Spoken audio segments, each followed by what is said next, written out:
அந்த வகையில இன்னைக்கு வந்து நிறைய செய்வினைகள் பத்தி நம்ம பார்க்குறோம். செய்வினை ஒரு பெண்ணுக்கு வச்சிருக்காங்க அப்படின்னா என்ன மாதிரியான உடல் ரீதியான வலிகளை வந்து அந்த பெண்ணுக்கு கொடுக்கும்? இந்த அறிகுறி, இந்த வலிகள்லாம் இருந்தா இது நிச்சயமா செய்வினை தான் அப்படின்னு எதெல்லாம் சொல்லுங்க? ஆக்சுவலி வந்து உங்களுக்கு புரியுற மாதிரி ஒன்று சொல்கிறோமா, செய்வினை வச்சு வலிகள் வர்றது ஒரு பக்கம்னா, நார்மலாக வந்து பார்த்தீங்கன்னா ஒரு பெண்ணுனாலே வந்தீங்கன்னா உடல் வலி நிறைய விஷயங்கள் இருக்குது, அது தனி. அதே மாதிரி நார்மலாக வந்து இப்போ ஒரு கர்ப்பப்பை வலி இருக்குது, ஒரு பீரியட் பெயின் இருக்குது, ஒரு வயிறு வலி இருக்குது, தலைவலி இருக்குது, அது வர்றது முடி கொட்டுறது தனி. செய்வினை இருந்து அந்த பாதிக்கப்படுறாங்கன்னா அதோட வலி வேறு மாதிரி இருக்கும். ஃபஸ்ட்டு பார்த்தீங்கன்னா செய்வினை ஒரு பொண்ணுக்கு இருந்தால் அதில் வர பெயின் ஃபஸ்ட்டு பெயின். ஏன்னா செய்வினைன்றது ஒருத்தவங்க செஞ்சதான் வரணும்னு கிடையாது, ஏவல் செஞ்சதான் வரணும் இல்லை. ஒரு பெண்ணோட தீட்டுத்தலில் கூட ஆத்மா உடம்புல ஏறலாம், ஒரு ஏவல் ஏறலாம், புரியுதுங்களா? ஒரு கழிப்பு தாண்டலாம். ஒரு பொண்ணுக்கு நம்மளுக்கு யாரும் செய்வினை வைக்க போகிறான்னு கிடையாது, செஞ்சாதான் செய்வினைன்னு கிடையாது. செய்வினை செஞ்சு எடுத்து போட்டு பார்த்தாலும் ஆபத்து தான், அதை தாண்டினாலும் ஆபத்து தான், புரியுதுங்களா? மிதிச்சாலும் ஆபத்து தான்.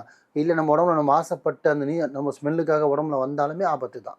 உங்களுக்காக அவங்க உழைக்கிறாங்கன்னா அவங்களுக்காக நீங்கள் மலையை கொட்ட வேணாம், சவரன் நகை வாங்கினா பட்டு சாரி எடுக்க வேணாம். அவங்களுக்கான டைம் ஒதுக்கி அவங்க கேட்குற விஷயத்த நீங்கள் பண்ணி கொடுத்தாலே நீங்கள் ராஜா, அவங்க ராணி.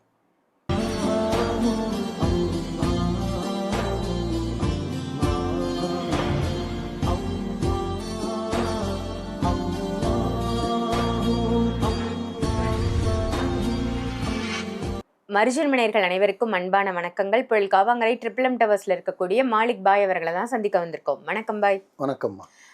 பாய், இன்னைக்கான டாபிக் தினம் தினம் ஒரு அற்புதமான தலைப்பு எடுத்து அந்த தலைப்பு ரீதியான விஷயங்களை மக்களுக்கு நீங்க சொல்றீங்க, நல்ல உபயோகமாகவும் இருக்கு. அந்த வகையில இன்னைக்கு வந்து நிறைய செய்வினைகள் பத்தி நம்ம பார்க்குறோம்.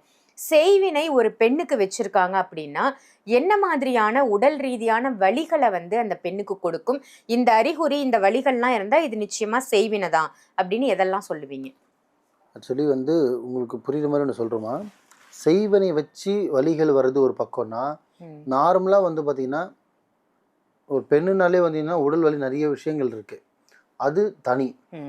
அதே மாதிரி நார்மலாக வந்து இப்போ ஒரு கர்ப்பப்பை வலி இருக்குது, ஒரு பீரியட் பெயின் இருக்குது, ஒரு வயிறு வலி இருக்குது, தலைவலி இருக்குது, அது வர்றது முடி கொட்டுறது தனி. செய்வினை இருந்து அந்த பாதிக்கப்படுறாங்கன்னா அதோட வலி வேறு மாதிரி இருக்கும். ஃபஸ்ட்டு பார்த்தீங்கன்னா செய்வினை ஒரு பொண்ணுக்கு இருந்தால் அதில் வர பெயின் ஃபஸ்ட்டு பெயின்னு பார்த்தீங்கன்னா தலைவலி அதிகமாக வரும். தலைவலி இருக்கும், தலைவலி ரொம்ப அதிகமாக வரும். முடி கொட்ட ஆரம்பிக்கும்.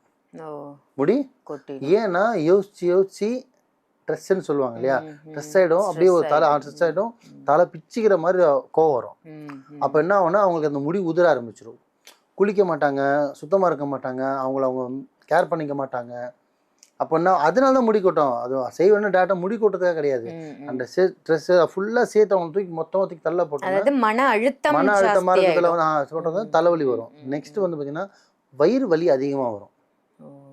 வயிறு வலினா அடி வயிறு வலி கிடையாது, நார்மலான வலியை பார்த்தீங்கன்னா ஏதோ உருட்டுற மாதிரியோ உருள்ற மாதிரியோ ஏதோ ஒரு ஃபீல் இருந்துக்கிட்டே இருக்கும். வயிறு வலி 2.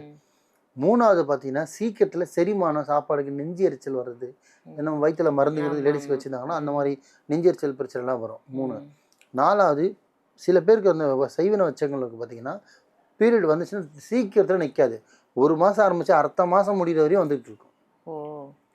நான் சொல்றது அப்போ பீரியட் நிற்காம வந்தால் செய்வினியா, அப்போ தலைவலி வந்தால் செய்வினியா, அடிவயிறு வலி வந்தால் செய்வினா கிடையாது. நான் சொல்கிற வார்த்தை வந்து செய்வினை இருக்கிறவங்களுக்கு இந்த வலி வரும்னு தான் சொல்கிறேன். நல்லா புரிஞ்சுங்க மக்களே. இப்போ எக்ஸாம்பிள் வீட்டில் அண்ணனுக்கோ அண்ணிக்கோ தங்கச்சிக்கோ அக்காக்கோ அம்மாக்கோ ஏதோ ஒன்று இருக்குது, பாதிப்பு இருக்குது, அந்த சிம்டம்ஸ் தெரியுதுன்னா அவங்களுக்கு தான் அந்த பெயின் இருக்குமே தவிர, நார்மலாக ஒரு பொண்ணுக்கு பீரியட் வலி வருது, நார்மலாக வயிறு வலிக்குது, நார்மலாக அடி வயிறு வலிக்குதுன்னா அதுக்கு செய்வினை காரணம் கிடையாது. புரிஞ்சுட்டிங்களா? ஆனால் செய்வினை இருந்து ஒருத்தவங்க பாதிச்சிருக்கு, வலி இருக்குன்னு சொன்னாங்கன்னா முடிஞ்ச அளவுக்கு அதை கொஞ்சம் ஆண்கள் கேட்டு, உங்களுக்கு நம்பிக்கையெல்லாம் கூட பரவாயில்ல, அவங்க நம்பிக்கையாவது நீங்கள் போயிட்டு அதுக்கான ட்ரீட்மெண்ட்டை பாருங்கள். ஃபஸ்ட்டு ஒரு உடம்பு சரியில்லையா, மாந்திரிகை தேடி போகாதீங்க, நல்ல ஒரு ஹாஸ்பிட்டலில் தேடி போங்க. தலைவலிக்குதா, மாந்திரிகை தேடி போகாதீங்க, ஹாஸ்பிட்டலில் தேடி போங்க. வயிறு வலி, உடல் வலி, கால் வலி, கர்ப்பப்பை வலி, பீரியட் பெயின், எவ்ரிதிங் எதுவானா இருக்கட்டும். ஆனால் ஃபஸ்ட்டு நீங்கள் அணுக வேண்டிய ஒரே இடம் ஹாஸ்பிட்டல் மட்டும்தான். 2வது தான் நீங்கள் மாந்திரிகர் ஆடணும். நம்பிக்கை இறைவன் மேலே வைங்க, சாமி கும்பிடுங்க, நல்லா ஆத்மாத்மா வேண்டுங்க. டாக்டரை பாருங்கள், இல்லை போய் டாக்டர் ஒன்றுமே இல்லை, பக்கவாக இருக்குது, எல்லாமே கிளியராக இருக்குது, ஆனால் பெயின் இருக்குது. அப்போ நீங்கள் அணுக வேண்டிய இடம் மாந்திரிகர். ஏன்னா செய்வனன்றது ஒருத்தவங்க செஞ்சதான் வரணும்னு கிடையாது, ஏவல் செஞ்சதான் வரணும் இல்லை. ஒரு பெண்ணோட தீட்டுத்தலில் கூட ஆத்மா உடம்புல ஏறலாம், ஒரு ஏவல் ஏறலாம், புரியுதுங்களா? ஒரு கழிப்பு தாண்டலாம். ஒரு பொண்ணுக்கு நம்மளுக்கு யாரும் செய்வனை வைக்க போகிறான்னு கிடையாது, செஞ்சாதான் செய்வனன்னு கிடையாது. செய்வனை செஞ்சு எடுத்து போட்டு பார்த்தாலும் ஆபத்து தான், அதை தாண்டினாலும் ஆபத்து தான், புரியுதுங்களா? மிதிச்சாலும் ஆபத்து தான். இல்லை நம்ம உடம்புல நம்ம ஆசைப்பட்டு அந்த நம்ம ஸ்மெல்லுக்காக உடம்புல வந்தாலுமே ஆபத்து தான், புரியுதுங்களா? இவ்வளோ இருக்கு. அதே மாதிரி 7 வயசு 8 வயசு 10 வயசு பொண்ணுங்களுக்குலாம் அந்த மாதிரிலாம் பண்ண முடியாது, குழந்தைங்களுக்கு பண்ண முடியாது. நிறைய பேர் இதை சொல்லி ஏமாத்துறீங்க. 10 வயசு குழந்தைங்க என்ன செய்வனை வச்சிட்டான்றாங்க, 8 வயசு குழந்தைக்கு செய்வனை வச்சிட்டான்றாங்க. குறிப்பிட்ட 16 வயசுக்கு அப்புறம் தான் செய்வனை வசியம் இரண்டுமே செய்ய முடியும். அதுக்கும் ஏஜ் கேட்டகரின்றது இருக்கு. ஆமாம்மா, அப்போதானே அந்த ஹார்மோன் சொர்க்கம். ஒரு பையன் ஒரு ஆம்பளையா உணர்றது அந்த 16க்கு அப்புறம் தான். ஒரு பெண்ணு பார்த்தீங்கன்னா ஏஜ் அட்டன் பண்ணதுக்கு அப்புறம் தான் அந்த பெண்ணா உணர்வா, குறிப்பிட்ட இதுக்கு அப்போதான் அவளை வசியம் பண்ண முடியும், செய்வினையும் பண்ண முடியும். நீங்க இப்போ குழந்தையா இருக்கும்போது நீங்க என்ன பண்ண முடியும்? என்ன ஹார்மோன் சேஞ்ச் ஆகும்? எப்படி அவங்களுக்கு அந்த ஃபீல் வரும்? வராதில்ல. அப்போ எப்படி நடக்கும்? போய் சொல்லி வாங்குறது. ஸோ அது இங்கே கிடையாது மந்திரிகத்தில். குறிப்பிட்ட வயசு இருக்கு. அதே மாதிரி எல்லா ராசிக்காரனுக்கும் பண்ணிட முடியாது. சில ராசிக்காரனுக்கு தான் செய்வினை, மந்திரம், தந்திரம் எல்லாமே பண்ண முடியும். ஸோ வலின்றது தலைவலி, வயிறு வலி, உடல் வலி, அடிவயிறு வலி, ஜாயிண்ட் பெயின் வலி, இது எல்லாமே முடி கொட்டுறது, காதுக்குள்ள பேசுற மாதிரி கேட்கறது, கண்ணு சிவப்பாகிறது, புரியுதுங்களா? அப்புறம் பார்த்தீங்கன்னா வயிறு வலி பார்த்தீங்கன்னா நெஞ்சு பூச்சி அழுத்துற மாதிரி இருக்கிறது. பெண்களுக்கு அதிகமாக அந்த வலி வரும். மாறாண்ட பார்த்தீங்கன்னா நெஞ்சு வலியால பார்த்தீங்கன்னா அழுத்துற மாதிரியே ஒரு ஃபீல் வரும். இது எல்லாமே ஒரு பெண்களுக்கு வருதுன்னா முடிஞ்ச அளவுக்கு உங்கள் அம்மாவோ இல்லை தங்கச்சியோ மனைவியோ உங்ககிட்ட சொல்கிறாங்கன்னா ஒரு 5 நிமிஷம் உட்காந்து காது கேட்டு அவங்கள கூப்பிட்டு போயிட்டு ஒரு ட்ரீட்மெண்ட் பார்த்துருங்க. அவங்களுக்கு நம்பிக்கை இல்லாமல் கூட இருக்கட்டும், நீங்கள் ஹாஸ்பிட்டலுக்கு கூப்பிட்டு போங்க. அவன் கூப்பிட்றாங்களா, மாந்திரிகெல்லாம் வேணாம், முதல்ல ஹாஸ்பிட்டல் போகலாம் வா அப்படின்னு கூப்பிடுங்க. ஹாஸ்பிட்டல் போய் பாருங்கள், செக் பண்ணுங்கள். இருந்தால் ட்ரீட்மெண்ட் பார்த்துட்டு சந்தோஷமாக வாழுங்க. இல்லையா கோயிலுக்கு கூப்பிட்டு போங்க, ஒரு மாந்திரிகை தேடி போங்க. அந்த மாதிரி உண்மையான ஆளா பாருங்கள். பார்த்துட்டு உங்களுக்கு ஓகேன்னு தோணுச்சுன்னா கூப்பிட்டு போய் சரி பண்ணிடுங்க. ஏன்னா உங்களுக்காக அவங்க உழைக்கிறாங்கன்னா, அவங்களுக்காக நீங்கள் மலையை கொட்ட வேணாம், சவரன் நகை வாங்கினா பட்டு சாரி எடுக்க வேணாம். அவங்களுக்கான டைம் ஒதுக்கி அவங்க கேட்குற விஷயத்த நீங்கள் பண்ணி கொடுத்தாலே நீங்கள் ராஜா, அவங்க ராணி. இவ்வளோதான்.